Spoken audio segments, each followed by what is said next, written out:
Pronto, agora está gravando. A minha filha mais velha, certa feita, ela disse para mim assim: papai, eu gostaria de fazer um curso de comissária de bordo, ou seja, para aeromoça, como se falava antigamente, da aviação.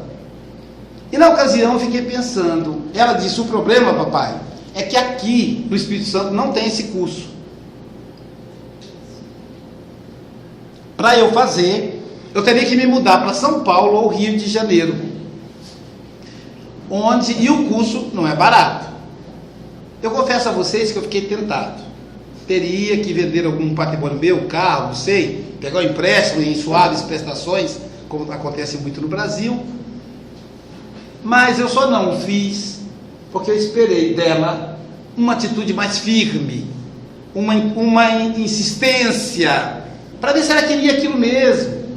Primeiro, o risco de uma jovem de 21 anos ir morar sozinha no Rio de Janeiro.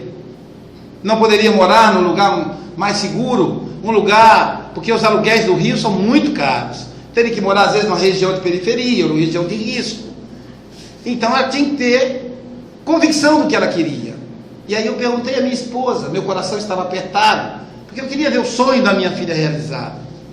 Perguntei à minha esposa e ela disse: calma, Luiz, fique tranquilo. Se ela quer fazer esse curso, ela vai insistir. Porque a gente que é pai tem medo de formar filhos monstros. Aqueles monstrengos que saem em alta velocidade em seus automóveis, que foram presenteados pelos pais, ou em motocicletas barulhentas, perdendo suas vidas, deixando seus pais com remorso, porque foram eles quem lhes deu a motocicleta, foram os pais quem pagou para tirar a carteira de motorista ou de motociclistas. Então a gente está tentando aprender a ser pai. E depois era um investimento alto para a filha mais velha, mas abaixo dela eu tenho mais 4, são 5 filhos. Então tinha que ser um investimento que realmente lhe desse um retorno, porque uma vez resolvido o caso dela, ela me ajudaria a realizar os sonhos dos outros 4. O tempo passou e a minha filha não insistiu na ideia. Se aquilo era apenas uma ideia, uma fantasia, não sei. Se era realmente um sonho, também não sei.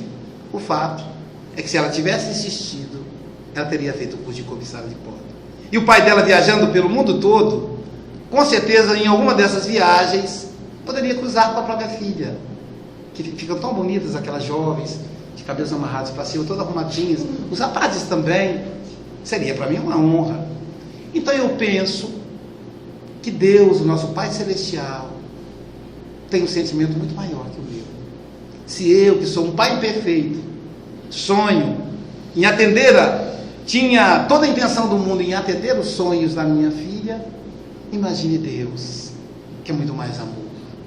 Mas da mesma forma como eu me preocupo com a segurança da minha filha, de ao invés de dar para ela uma ferramenta de progresso material, de progresso intelectual, de progresso moral, entregar para ela uma arma. Como a mãe que ensinou o filho a atirar, e depois ele atirou nela mesma, e em si mesmo, e em mais 23 crianças. Foi a mãe que treinava com ele, tirou o alvo. O rapaz com apenas 14 anos, aprendia a dar tiros certeiros. Então nós pais temos essa dificuldade, essa responsabilidade de ou formar monstros ou formar pessoas saudáveis. Da mesma forma Deus pensa assim também conosco. Para que esse rapaz quer isso? Para que esse casal quer a casa própria? Por que esse jovem quer ter um carro do ano? Ele pensa assim. Mas se a gente insiste, e se a nossa intenção é boa, Ele nos atende. Ele designou para nós um Espírito especialmente para cuidar de nós. O nosso guia espiritual, o nosso anjo da guarda, que nos acompanha passo a passo, desde quando saímos da infância. Eu vou interromper um pouquinho a minha fala, porque lá na nossa casa também nós temos essa bendita coluna.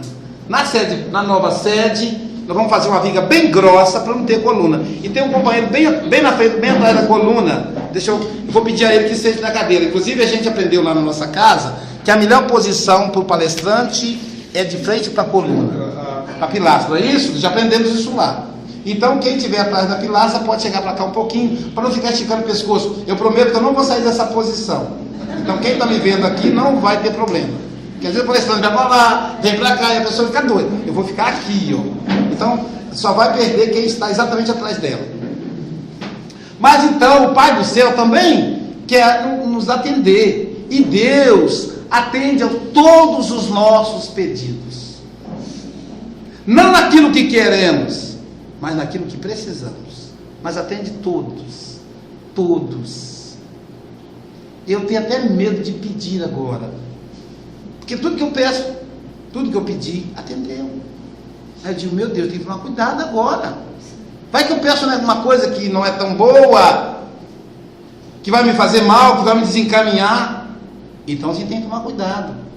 Há 25 anos atrás, eu fui atender a um casal de companheiros que estava num processo obsessivo sério.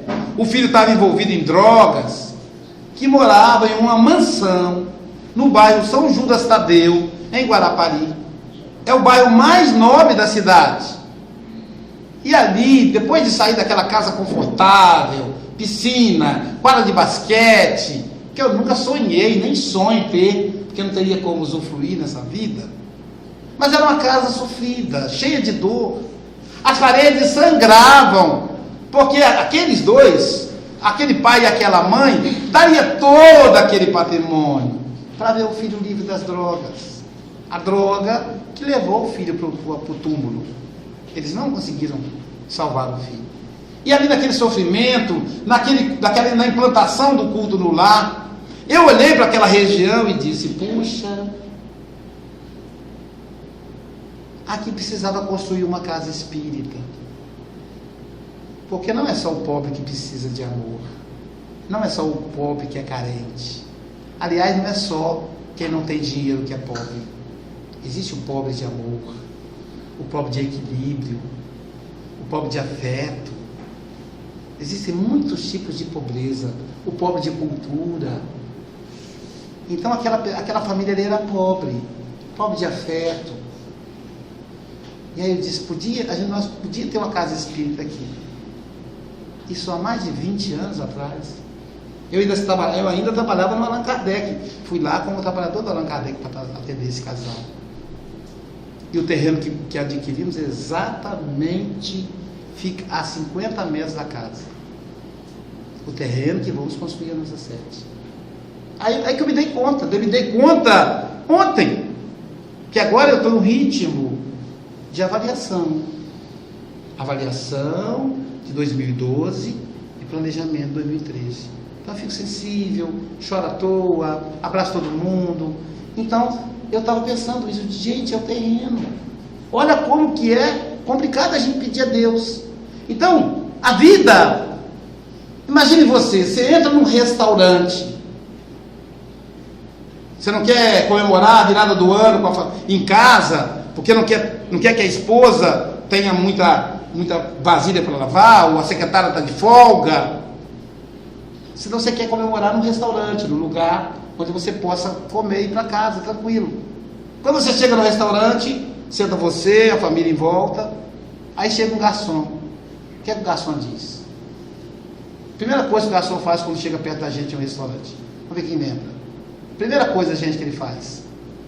Quando a gente chega no restaurante, a primeira coisa que o garçom faz. Isso, depois do cumprimento. Vamos lá, participação. Cardápio. Ele entrega para a gente o cardápio. E o que ele quer dizer com esse cardápio? Ele diz assim, o que você quer? Cardápio. Está ali. Eu quero frutos do mar, eu quero carne assada, eu quero frango.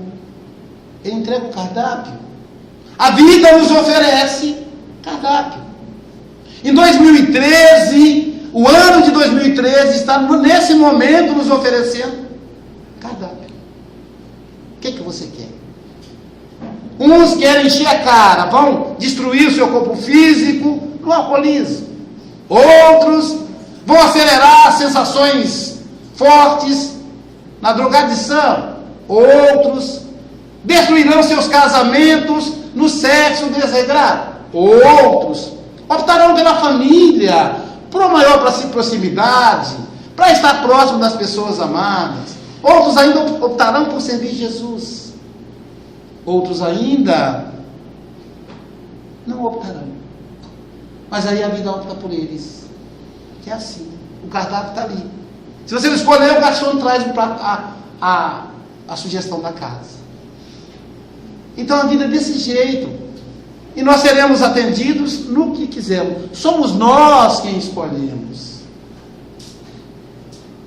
Allan Kardec, na questão 919 de O Livro dos Espíritos, ele pergunta: qual o meio prático e eficaz que tem o espírito humano para vencer as suas dificuldades numa mesma vida? E a resposta de Santo Agostinho, do Espírito Santo Agostinho, é a seguinte: um sábio da antiguidade vou-lo disse: conhece-te a ti mesmo. A única forma de eu saber escolher o que eu vou consumir é me conhecendo. Se eu tenho um problema de colesterol, não vou poder pedir uma picanha na tábua. Não, traga uma picanha meio gordurosa. Eu estou perto de infartar, aquela picanha vai acelerar e eu vou desencarnar. Se eu não gosto de frutos do mar, não posso pedir frutos do mar. Imagina minha esposa, oferece o cardápio para ela diz assim: ah, que vontade de comer o camarão. Eu quero uma bola de camarão. Ela come, 5 minutos depois está no hospital, porque ela tem alergia a camarão. Então o segredo não está o que está lá fora, mas é o que está aqui dentro. Nos conhecer. O que eu quero, o que eu posso, quais são os meus limites, quais são os meus vícios, o que eu terei de vencer. É essa a proposta espírita. É para isso que nós estamos aqui. É para isso que nós vivemos a vida inteira lendo dezenas, centenas de livros espíritas. Nós estamos com a livraria itinerante, que é um nome chique que o nosso diretor de marketing deu para a Feira do Livro. Eu gosto mesmo da ideia de Feira do Livro. Mas ele é chique, que livraria itinerante, tudo bem. Ele está organizando, eu só posso aceitar. Porque a gente tem que optar naquilo que a gente faz. Né? Então, eu gostaria que fosse Feira do Livro. Não, vamos pensar no nome moderno. Vamos colocar livraria itinerante, tá bom. Então eu ainda estou me acostumando com a ideia. Tem lá mais de 1000 títulos de livro diferentes, olha só. Olha que doutrina maravilhosa, a doutrina espírita tem mais de 5.000 títulos diferentes. Lá tem mais de 1000, mas o espiritismo todo tem mais de 5.000. Não existe filosofia no mundo, eu desafio a encontrar uma filosofia com mais livros publicados do que a doutrina espírita. E olha que nós representamos 3% do povo brasileiro. Nós, trabalhadores espíritas, representamos 3%. Mas 80% dos católicos já leram livros espíritas. 55% deles acreditam na reencarnação.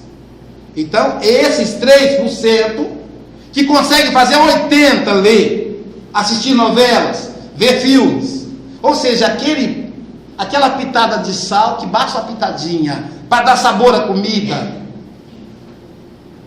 é uma doutrina fantástica, é uma viagem para dentro de si mesmo. Mas e aí a gente fica perguntando: mas quais são os meus, como é que eu vou me conhecer? Pergunta Allan Kardec. Essa é uma frase conhecida. Allan Kardec pergunta aos espíritos. Mas como conhecer a si mesmo?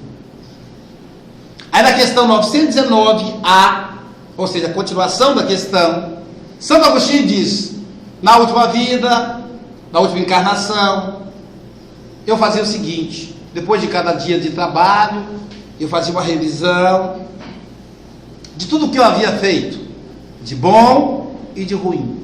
Se eu pensava, alguém tem algum motivo para reclamar da minha conduta? O que eu fiz hoje é algo que eu deva admirar em mim mesmo ou deva envergonhar? E assim, eu fui diminuindo as coisas ruins e aumentando as coisas boas. Só que na nossa vida diária, no nosso corre-corre, Santo Agostinho era um monge, tinha uma vida monástica, uma vida voltada para si, para dentro de si. Então ele tinha toda uma disciplina militar, que a disciplina católica da época, a disciplina militar, rigorosa, de fazer essa autoavaliação. Nós somos indisciplinados, somos bem mais do que eles. Indisciplinados, desorganizados. Quer dizer, nós não, vocês não são. Então a gente tem dificuldade de parar todo dia e fazer isso, que é o ideal. Mas quem sabe, se não, o que é o dia? O dia representa 60 décimos que formam 1 segundo, 60 segundos que formam 1 minuto, 1 hora que forma 60 minutos, um dia que forma 24 horas, 365 dias que formam 5. Então, se um dia representa 24 horas, um ano representa 365 dias, enfim, é matemática. Eu posso fechar o ciclo, começar fazendo anualmente. Quem sabe com isso eu vou me organizando melhor. Então eu faço da seguinte maneira: na última página da minha agenda, no dia 31 de dezembro, eu escrevo tudo o que eu quero para aquele ano. Por exemplo, na agenda de 2013, vou fazer isso hoje e amanhã. O que é que eu quero para 2013? E vou listando. Isso. Aí às vezes eu separo do ponto de vista, didaticamente, por exemplo, do ponto de vista profissional. Isso. Do ponto de vista intelectual, ler o livro tal. Como trabalhador espírita. Isso. Eu vou listando tudo o que eu quero. Do ponto de vista econômico, porque eu sou gente, sou filho de Deus também. Você tem vontade de ter um carro melhor, uma casa melhor? Também eu anoto ali. Vou anotando. Anotei, fecho, e eu não abro até o dia 31 de dezembro. Às vezes me dá a tentação de abrir, mas eu não abro. Fica lá. Amanhã não, depois de amanhã, eu vou abrir 2012. Sabe qual é a minha surpresa dos anos anteriores? Eu faço isso há 10 anos. É que quando eu abro, 80% das coisas que eu quis, que eu desejei, foram atendidas. 80%. Tem coisas que eu coloco, eu vou colocar isso aqui por colocar, que eu vou conseguir, eu não vou dar fé nenhuma. E dá certo. Coloquei lá: terminar o livro Por Entre as Dores e lançar, com a ajuda da minha companheira Neuza Maria. Anotei lá. Lançar o livro na Europa. Como? Eu nunca fiz palestra na Europa. Coloquei lá. Lançar o livro nos Estados Unidos. Aquisição da nossa sede própria do terreno. A nossa casa tem 10 anos. Mas o ano passado foi a primeira vez que eu coloquei. Isso eu lembro que eu coloquei mais uma lista, que eu vou conferir só depois de amanhã. E aí a gente vai percebendo como o mundo espiritual trama para atender às nossas expectativas. Porque são expectativas conscientes. Não é só aquela, também você não pode colocar só coisa egoísta. Eu quero comprar um vestido novo, um carro novo. Não, coisas também que tem que, eu quero ser mais paciente, eu quero ser mais tolerante, quero tentar nesse ano não botar álcool na boca, por exemplo. No ano de 2013, não colocar uma gota de álcool, nem cerveja. Eu sei que muitos espíritas tomam cerveja, tudo bem, mas eu quero tomar uma postura diferente, quero ser radical, igualzinho de Santo Agostinho, disciplinado. Porque não tem outro caminho. Eu sei que é mais tranquilo a gente ficar meio em cima da corda, meio corda bamba, aquela coisa, mas não é isso que os bons espíritos se desenvolveram, todos eles. Jesus tinha disciplina rigorosa. Lembra do Chico Xavier? O que eu preciso? Número 1, disciplina. E número 2? E número 3? Você imagina se o Chico fosse disciplinado? Eu estou escrevendo um livro do Espírito Jordano Bruno, já fazem 1 ano e meio. Esse livro era para ter terminado em 3 meses. O livro do Emmanuel, aquela série há 2000 anos, gente, o Chico Xavier psicografava na hora de almoço. Sem noção? A gente lê o livro há 2000 anos, agora, há 2000 anos, comemorou o aniversário, não foi? É 2000 anos, né? Enfim, um desses livros do Emmanuel, romances maravilhosos. Vocês imaginam, quando vocês pegaram um livro desse, há 2000 anos, 50 anos depois, lembrem disso, é o almoço do Chico Xavier, isso aqui. Em vez de deitar lá na rede para tirar o almoço, que eu sempre fiz isso, Deus me livre se eu não dormir depois do almoço. Porque eu sou mineiro, a siesta para mim é uma coisa necessária. Como eu durmo 3 a 4 horas por noite, eu não consigo dormir muito a noite toda. Minha esposa dorme um pouco mais, eu não consigo. Tem que levantar. Hoje, por exemplo, eu acordei às 5 da manhã. Mas a siesta é necessária. Eu estou sem almoço. Por quê? Se eu almoçasse, ia me dar sono na estrada para cá. Então, eu preferi vir sem almoço. Mas isso é por causa da correria da construção da casa. Não sou indisciplinado com a minha alimentação assim, não. Então, eu preciso dormir depois do almoço. Uma vez eu fui dar aula depois do almoço, sem dormir. Aí os alunos falaram assim: professor, você está passando mal. Aí, por quê? Você está mudando a voz. Você já acredita que eu dormi na minha própria aula? Pode isso. Eu comecei uma aula sobre o Egito, uma aula muito chata sobre o Egito, eu mesmo dormi na aula. Eu falei, eu queria mesmo botar o Egito, e a voz mudou. Sabe aquela voz de quem está infartando, ou quem está bêbado? Mais ou menos isso, mudou a voz. Aí que gente, eu estou dormindo, por isso que eles estão reclamando. Aí eu falei para eles, olha, eu vou falar isso para vocês não contem para ninguém, isso aí é uma coisa que pode sair daqui da casa espírita. Eu falei para eles, olha, eu vou lá, dadinho, 7ª série, bichinhos bonzinhos, pela aula de filosofia, eu disse, eu vou lá na secretaria conversar com a diretora você sabe que ela é brava. Então eu vou pedir a vocês para ficar 10 minutos quietinhos aqui, mas se no movimento, não sabe por quê? Quando eu voltar, ela vai vir comigo. Vai que ela chega enquanto vocês estão fazendo bagunça. Como eu sei que vocês são bons meninos, vocês vão ficar quietinhos fazendo a atividade que eu vou passar para vocês, enquanto eu converso com a diretora. Aí eu fui para o banheiro, desci a tampa do vaso, sentei e dormi.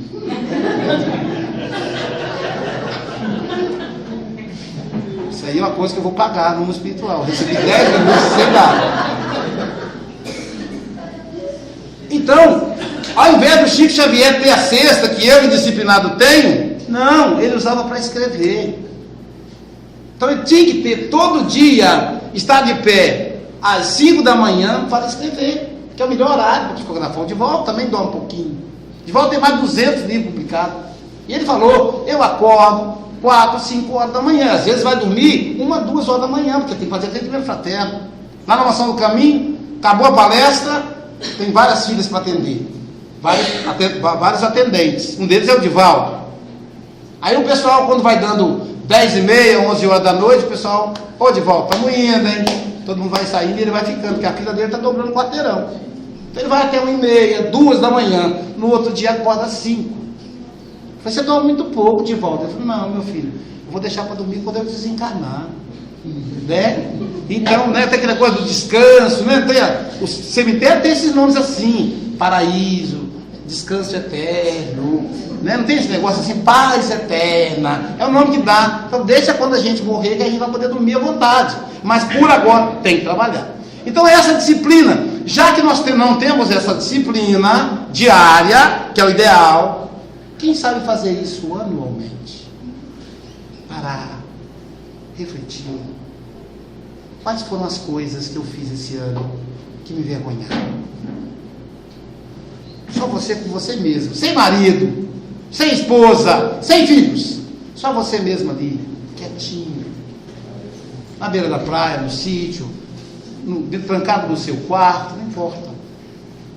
Joana de Anjos fala que o ideal seria, eu estou traduzindo as palavras dela, não é bem isso que ela diz, mas enfim, o ideal seria na roça, no sítio, você sozinho, para você falar com Deus.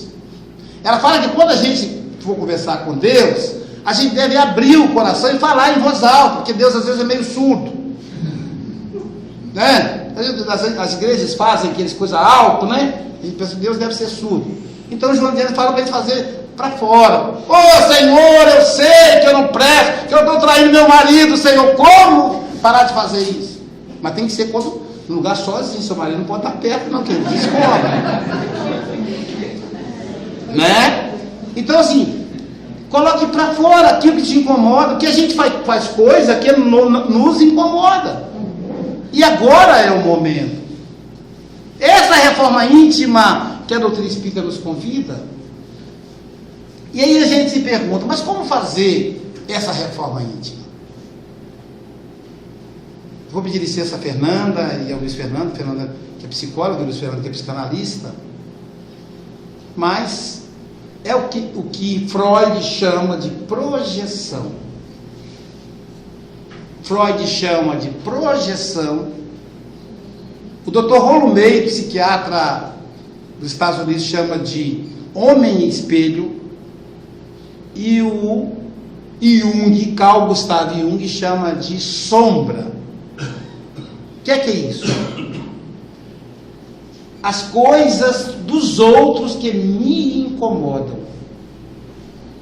Tudo aquilo que é do outro que me incomoda significa que eu tenho aquilo em mim e que aquilo grita para ser reformado. Ah, eu tenho uma bronca daquela vizinha. Como é fofoqueira desgraçada.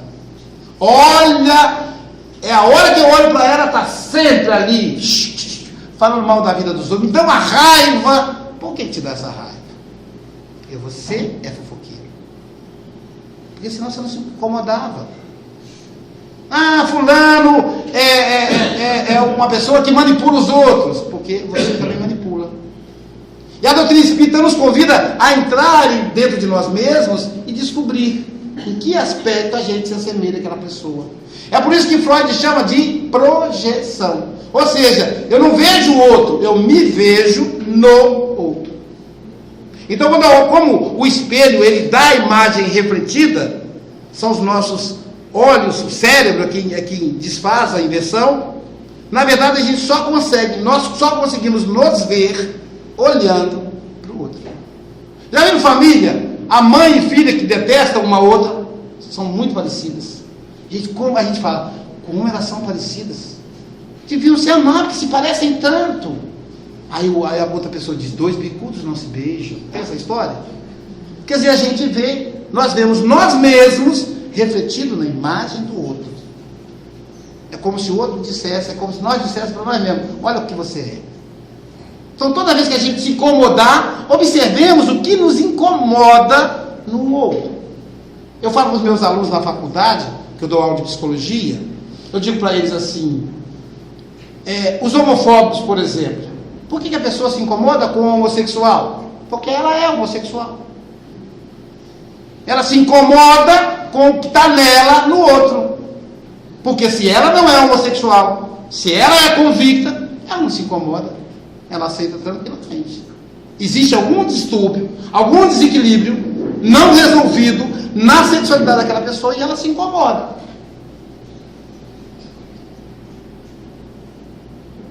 O Jung chama de sombra. Por que sombra? Quando a gente anda, a imagem do sol bate em nós, ela projeta uma sombra. Ou seja, aquilo que projeta de nós mesmos. E a gente olha para a sombra e a gente vê aquela imagem bonitinha. Puxa, como você é um espírito evoluído, Aloysio. Nossa, quanta coisa boa você faz. E a gente começa assim, vai descer. A pessoa fala, eu nem vou marcar mais palestras com o Aloysio, que ele agora é importante. Mas isso é por conta dos outros. Algumas casas espíritas me fecharam as portas. Sabe disso? Me fecharam. Disseram que eu sou importante. Eu nunca neguei palestra a ninguém. Pode ser a casa, amanhã eu vou falar lá no GRTC. Às vezes tem 8 pessoas na assistência, 4, porque 8 horas da manhã, só eu e mais alguns corajosos que vão. A gente toma café junto depois, de domingo. Estarei lá. Então eu nunca nego palestra. A pessoa fala, se a Deise fala comigo, Luiz, você pode dar palestra dia tal? A Deise, ela é esperta, ela agia do ano todo comigo. Dia tal? Eu digo, Deise, dia tal eu não posso não, mas eu posso dia tal. Eu nunca mesmo, falo para vocês, independente do tamanho da casa, pode ser no fim do mundo. Fui numa cidade no estado de Santa Catarina, que eu tive que andar, depois de fazer conexão o dia inteiro de avião, nós tivemos que andar mais 6 horas de automóvel para chegar na cidade de São Joaquim, que é uma cidade maravilhosa, linda, para atender o convite dos companheiros lá. Então a gente vai aonde convidar. Tem uma cidade de Alagoas, agora o interior de Alagoas está agendado para esse ano, para 2013. Então, aí a gente começa a olhar, não, eu estou ficando muito importante, eu agora não vou fazer palestra só em casa espírita grande, e aí a gente se perde, porque nós não somos isso que a gente vê. O que a gente é, na verdade, é o que nós somos, e não o que a sombra está projetando. Às vezes a sombra projeta uma imagem falsa do que nós somos. Se o sol está no meio do dia, projeta uma imagem magnífica. Nossa, como eu sou elegante. Aí se o sol vira um pouquinho, aí a imagem ficou, nossa, ele está muito gordo. Então é ilusão. A imagem que está projetando não sou eu. É uma interpretação de Jung. Então, na verdade, as 3 teorias de Rolomei falam, na verdade, que nós somos homens espelhos. O que seria homem espelho? Que queremos atender a expectativa do outro, e nos vemos no outro, e nos perdemos nessas expectativas. Então, um final de ano como esse é uma oportunidade da gente se conhecer, da gente observar em nós questões que a gente precisa resolver, pontos que a gente gostaria de corrigir, sem senões, sem justificativas. Não, eu faço isso, eu tomo isso, eu faço aquilo por causa... Não. A sua consciência te diz que está errado. Ponto final. Não é ninguém. A doutrina espírita não proíbe nada. Nada. Um dia uma companheira lá no Kardec chegou para assistir a palestra. Ela estava com a saia tamanho de um cinto. E uma blusa que devia ser também da largura do cinto. E ela queria assistir palestra. Aí ela disse, eu gostaria de assistir palestra, mas eu não estou devidamente vestida. E infelizmente eu não vou poder assistir. E ela não estava vindo da praia, porque praia tem isso também, né? Era a roupa que ela tinha de vestir, da vida que ela levava, a vida de desequilíbrio sexual, tentando seduzir os homens pelo seu corpo, e não pela sua alma. Mas não sei porquê, ela deu um despertar naquele momento, e ela queria assistir palestra. E aí eu fiquei pensando, como é que eu faço? Dialogando com ela ali antes de entrar para a palestra, deixa ela entrar desse jeito. Quando entrar, o pessoal fala, meu Deus, esse centro espírita não é mais o mesmo. Os rapazes vão olhar para a saia longa da moça, os homens casados também, e aí suas esposas vão ficar com ciúme, e tudo aquilo que começou a vir na minha cabeça, quando de repente me aparece a Yolanda. Yolanda é a trabalhadora aqui lá da casa. A Yolanda aparece e diz assim, Aloysio, lá no bazar tem uma saia de evangélica que eles doaram. Você se incomoda de vestir a saia? Ela vai apenas alguns centímetros, uns 35 centímetros abaixo do joelho, mas é confortável. Ela disse, não, vestiu a saia. Isso agora tem uma camisa do Fluminense, eu não gosto muito do Fluminense, mas... A moça vestiu a saia, a camisa do Fluminense, a blusa dela já era mesmo sutiã mesmo, blusa, sutiã, não sei o que era aquilo, botou a camisa do Fluminense e assistiu a palestra, e se tornou frequentadora da casa. Dia seguinte ela já veio com roupa diferente. Então às vezes a gente olha para o outro e se incomoda, porque tem algo que incomoda em nós. E sabe por que Freud está com a razão, com a teoria da projeção, e Jung com a teoria da sombra? É que Jesus, de repente caminhando com seus discípulos, eles são defrontados por uma imagem cadavérica. Era a imagem de um cachorro que morreu e estava em processo de decomposição. Alguns urubus sobrevoavam por perto, aquele cheiro típico de carniça. Os apóstolos se assustam com aquela cena estranha, esquisita, mal cheirosa, e põe o dedo no nariz. Jesus se aproxima e pergunta a eles o que o está incomodando. Aí eles disseram, é aquele animal, Senhor, está morto e está causando mau cheiro, provavelmente doenças também.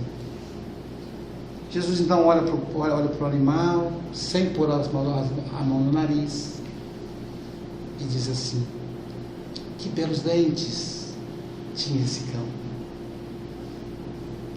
Que belos dentes tinha esse cão. Porque Jesus era só amor por dentro. Então ele conseguia ver o que tinha dentro dele. E os apóstolos estavam podres por dentro. Por isso viam a podridão no cão. Assim somos nós. O que o nosso olho vê é o que está dentro do nosso coração. Jesus diz: o que faz mal não é o que entra, mas o que sai, se referindo ao nosso olhar, a nossa impressão do outro. Agora a sombra pode ser diferente, pode ser uma sombra de luz. Vamos pensar em Simão Pedro. Simão Pedro, que era aquele homem agitado, agressivo, quando conheceu Jesus. Simão Pedro, que era tão rápido, no movimento rápido ele tirou a espada e decepou a orelha do soldado. A própria espada do soldado, que ele não andava armado. Cristão não anda armado. Decepou a orelha do soldado para defender Jesus. E Jesus então repreende ele. Nem nesse caso, de Simão, embainha a espada. Aquele que com a espada fere, por ela perecerá. É como se Jesus dissesse assim: olha o que aconteceu com João, o Batista. Por que ele teve a cabeça decepada por Salomé? A pedido de Salomé. Porque ele decepou 450 cabeças dos sacerdotes de Baal, quando ele era reencarnado como Elias. O Elias, devotado do Senhor, não era um homem não dedicado a Deus, era um homem dedicado a Deus. Mas é claro que se mistura as nossas ansiedades em fazer o bem, as nossas dificuldades também. Tudo muito misturado no liquidificador. E naquela exaltação, se sentindo o tal, Elias manda decepar a cabeça de 450 sacerdotes. Claro, Elias chega no mundo espiritual, subindo numa carroça de fogo, como diz na Bíblia, enfim, de qual forma que seja, ele chega no mundo espiritual e naturalmente vem o arrependimento, vem a culpa, vem o remorso. E a única forma dele resgatar esse remorso, decepando a sua cabeça e acompanhando minuto a minuto quando ia acontecer, sabendo que ia acontecer isso com ele. Dizem que o soldado se aproximou de João, tirou da bainha um facão, que a lâmina brilhava, dava para refletir a imagem do próprio algoz, do próprio carrasco e de João. Quando ele olha aquela imagem e vê na lâmina a imagem de João, aquele homem doce, aquele homem disciplinado. João era vegetariano, não tomava vinho, era disciplinado. Isso nas palavras de Jesus. Jesus diz: João, dos nascidos de mulher, João é o maior. Ou seja, naquele momento, João era o espírito mais evoluído da terra, depois de Jesus, é claro, que é o governador. E ele disse: se João, que era vegetariano, que não tomava vinho, vocês deceparam a cabeça dele, que vão fazer então comigo, seu filho, com o filho do homem, disse ele mesmo. Então nós vamos percebendo ali a lei de causa e efeito, a busca do Espírito em se purificar. E é para isso que nós estamos aqui. E João, no segundo momento, já não era mais o Elias, agora era o João. Ele olha para o soldado, o carrasco chorando. Na hora que o carrasco vê o rosto dele, aquele semblante calmo, o carrasco se enfraquece. Ele então deita a cabeça e diz para o carrasco: cumpra o seu trabalho. E o carrasco decepa a cabeça. Quando ele fala cumpra o seu trabalho, que ele olha e Jesus está sorrindo para ele. Jesus ainda reencarnado, ainda é encarnado, melhor dizendo, estava sorrindo para ele, dizendo: vem, João. Ele desceu a cabeça e ele caminha com Jesus. Aquele Pedro que decepou a orelha, era agora o pai Pedro, o ancião. Pedro ficou velho, trabalhando lá na Casa do Caminho, como nós estamos trabalhando na Casa Espírita, acolhendo pessoas sofridas, obsidiados, andarilhos, pessoas com fome, acolhendo os rancerianos, os leprosos, que são os drogaditos de hoje, pessoas que a sociedade afasta. A Casa do Caminho acolhia. Pedro então era tão respeitado que a sombra de Pedro curava. As pessoas ficavam querendo ficar perto dele. Na verdade, a Bíblia fala sombra, mas não é a sombra, nós espíritos sabemos, é a aura dele, né? Aquela aura imensa. Quem chegasse no campo de atuação da aura, ou áurea, como alguns falam, né? A pessoa ficaria curada. Então eles ficavam disputando milímetro por milímetro da sombra de Pedro. A aura de Chico Xavier, de acordo com a medição da NASA, tinha 30 metros de diâmetro. Imagina, maior que esse salão aqui, ó. Chico, quando a pessoa se aproximava do Chico, 30 metros antes, já começava a chorar. Ou tinha vontade de correr de pavor. A luz era tão grande que assustava quem estava muito em treva, ou se entregava quem estava no meio do caminho. Então Pedro era dessa maneira. E aí? E por que Pedro chegou a essa condição? Reflexão, trabalho, mas sobretudo trabalho pessoal, entrega, avaliar cada minuto. Jesus convidava Pedro a ser melhor a cada minuto. Pedro, tu me amas? Nesse momento Jesus pergunta para cada um de nós: tu me amas? E aí Pedro respondeu de pronto: sim, Senhor, eu te amo. E Jesus então lhe diz: então, cuida das minhas ovelhas.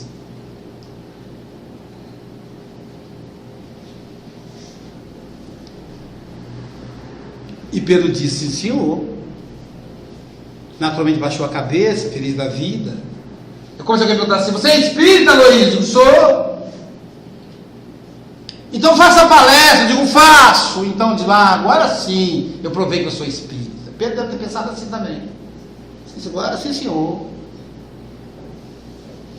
Um silêncio se fez sobre os dois, até que Jesus quebra o silêncio e disse: Simão, tu me amas? Mesma pergunta. Eu fico pensando assim, se Pedro na época não pensou assim: gente, Jesus deve ser surdo. Eu respondi para ele a pergunta. Será que ele não ouviu? Ou será que fui eu que estou doido? Penso que respondi e não respondi? Pode ser também. Mas aí Pedro para um pouco mais, demora mais a resposta. Para, pensa. E diz assim: sim, Senhor, eu te amo. Aí Jesus diz para ele assim: então, cuida das minhas ovelhas, apacenta as minhas ovelhas. E essa ovelha se referia a ele também: apacenta, traga paz ao seu coração. Se você me ama, traga paz ao seu coração.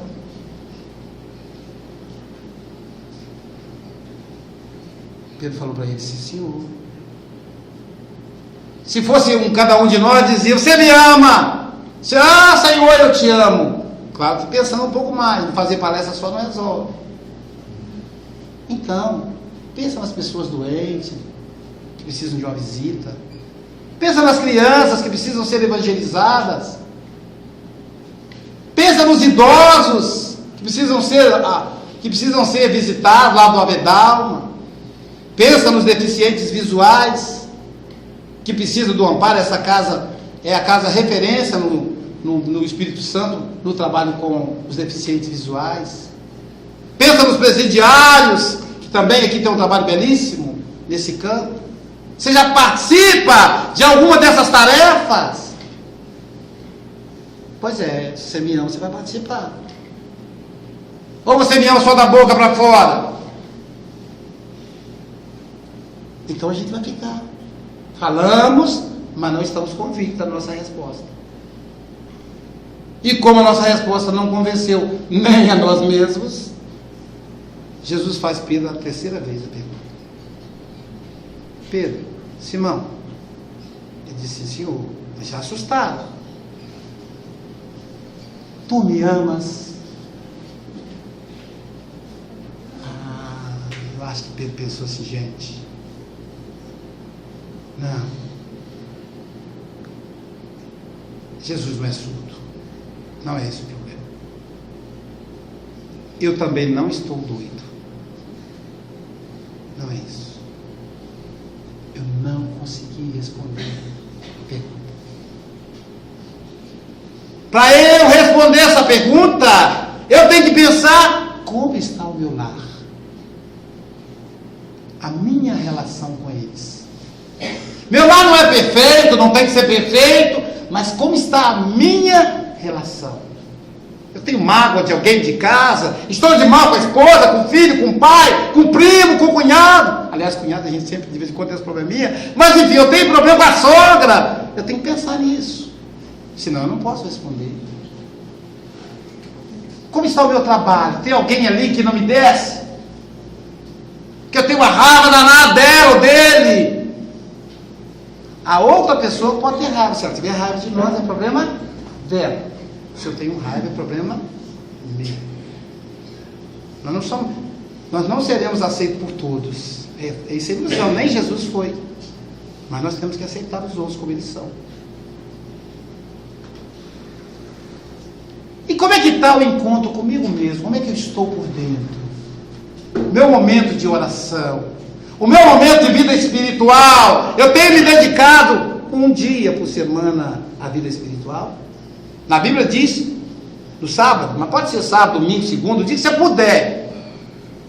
Um dia tem 24 horas. Uma semana tem 168 horas. De 168 horas, nós que somos espíritos imortais, precisamos dedicar só 24. Não é pedir muito? Tem gente que vem para casa espírita para assistir palestra 1 hora e diz, já deu 4 horas, esse rapaz não para de falar, meu Deus. 4:10, não era até 4 horas a palestra? Gente, é 24 horas, hoje eu já combinei com o gente, eu vou falar até as 3 da manhã. Então é essa terceira pergunta de Jesus, é para a gente pensar nessas coisas.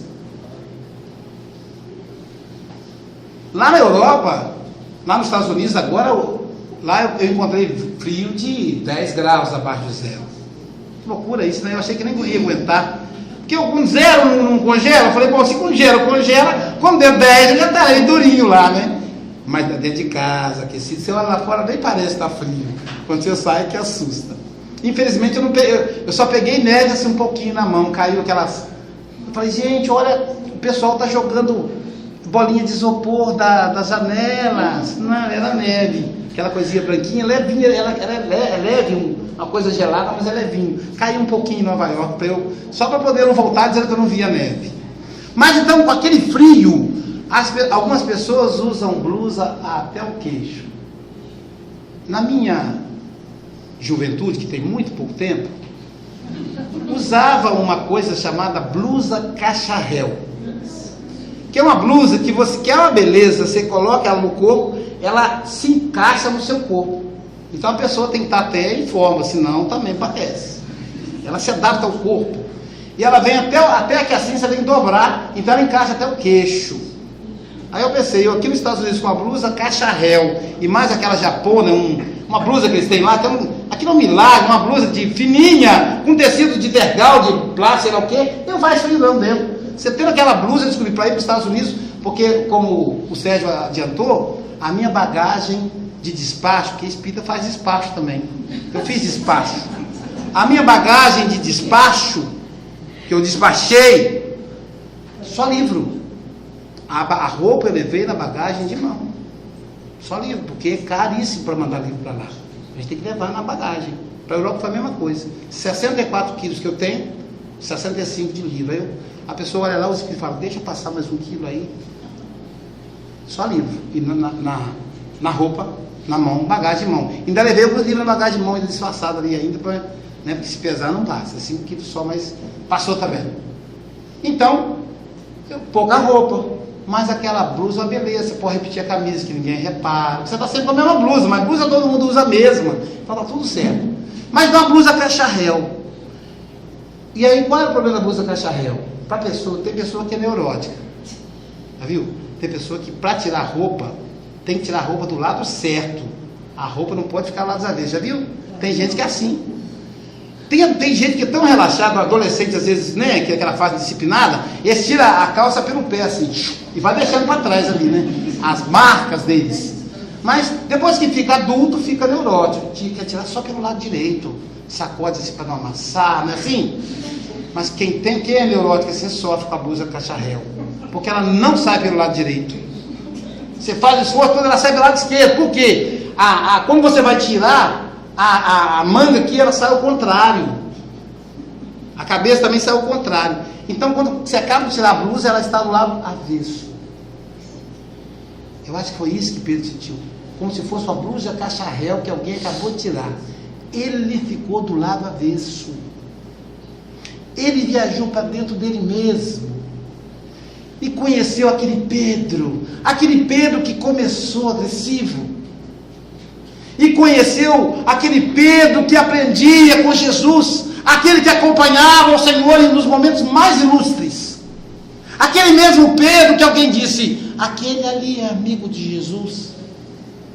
E ele disse, não, eu não conheço Jesus. E a pessoa disse, aquele ali é amigo de Jesus, sabe por quê? Ele fala manso como Jesus. Então no convívio com Jesus, o Pedro amansou, adquiriu mansidão. Ele falava manso. E nós espíritas, no contato com o espiritismo, ficamos manso. Falamos manso. Primeiro a gente ensaia na casa espírita, né, gentil? Oi, meu irmão, meu irmãozinho, muita paz. Aí chega lá fora, solta os bichos.